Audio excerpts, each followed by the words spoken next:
How to allow specific contacts, favorite contacts during Do Not Disturb on Samsung Galaxy S26 Ultra.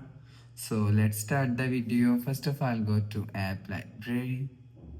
Now here, so click on Settings app.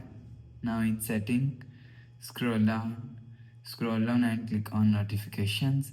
So you will see notifications is here, so click on Notifications.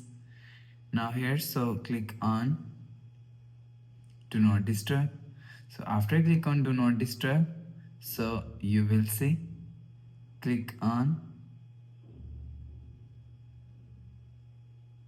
scroll down, sorry, and click on Call and Messages.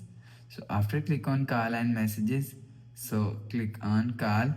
So after click on Calls, so you will see, click on, so you will select all contacts only, favorite contacts only, and click on None. So after selecting, go back to home screen, refresh phone. So that's how you can allow specific contacts, favorite contacts during Do Not Disturb on Samsung Galaxy S26 Ultra.